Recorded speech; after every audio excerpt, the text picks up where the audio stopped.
let me pretend talking here. The farm that we have now being developed outside will supply our farmers market. Okay. And other uh, places in the Acres Home and surrounding areas with food.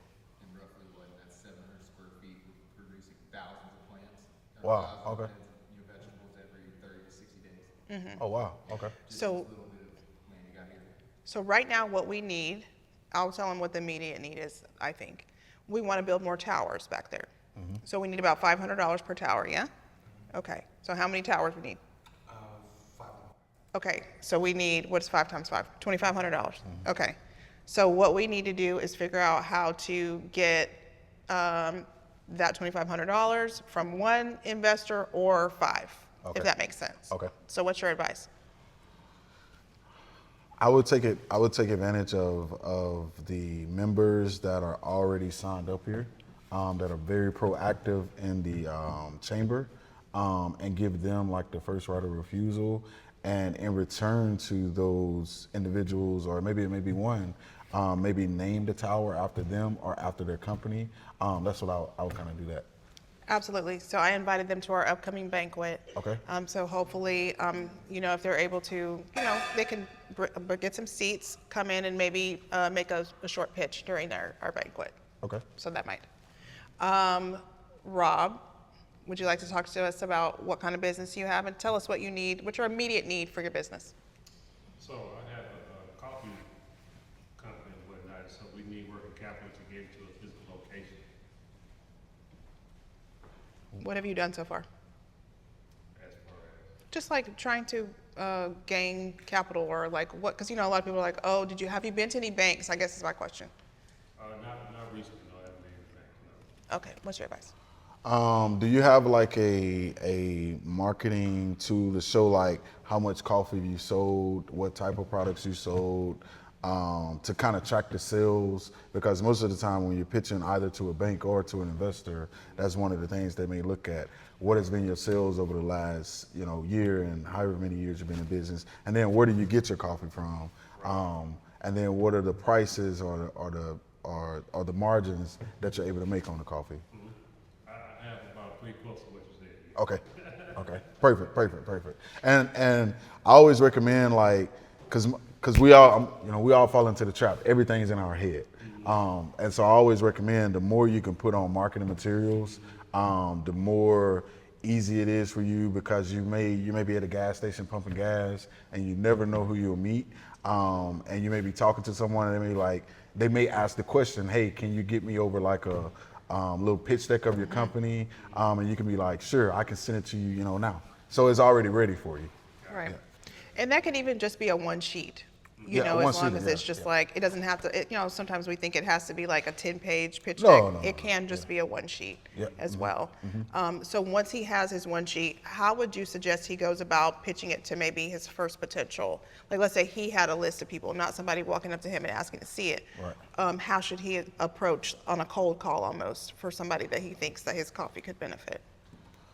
I think the best way, we was having a brief conversation outside, and I had to take a phone call. One of my business partners was calling me.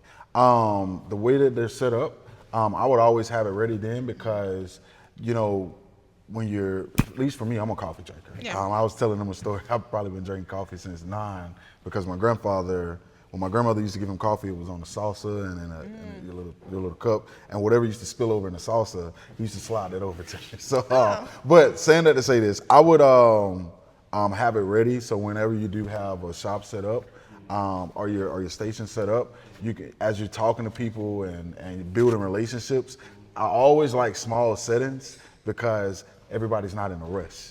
People are always, and more engaged into conversations, and you can have more of a deep dialogue to be able to say, hey, by the way, this is what we're looking to do.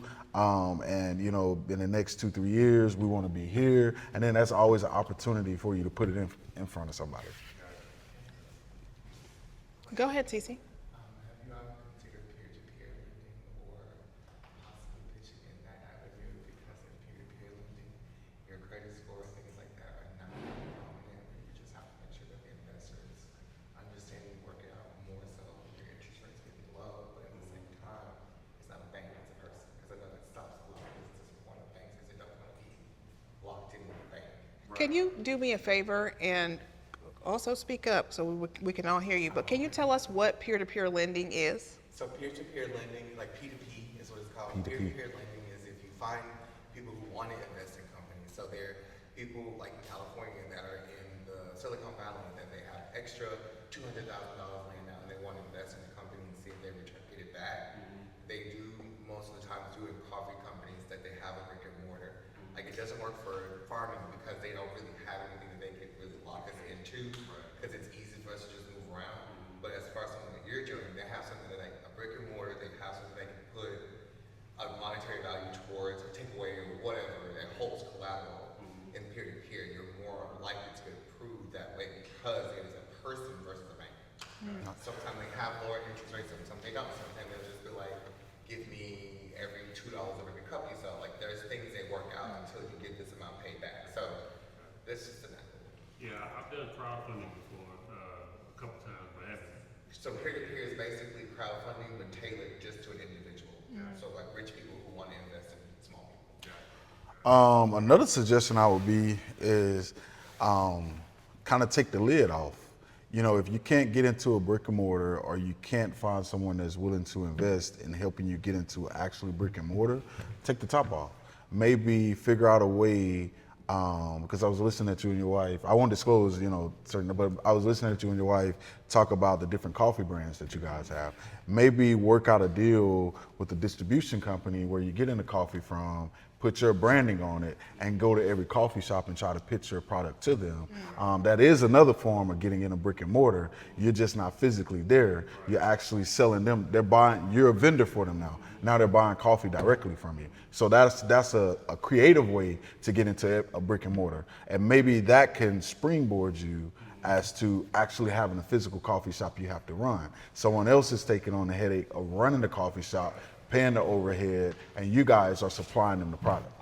Makes sense. Yeah. Okay, I like that. Jet or Ronika, either one of you want to talk about your business and any immediate needs for scaling or success? Okay, once again, my name is Ronika. I do have a tax and notary business. We also, it's 7 of us right now, we also do loan signing, as I stated earlier. For me, I think my immediate need right now would be just more marketing, getting the community to know that we are here, we are ready to serve, and just strategies on how to grow the business. This will be my 2nd year at this current location that I currently am at right now. So I think my immediate need is just more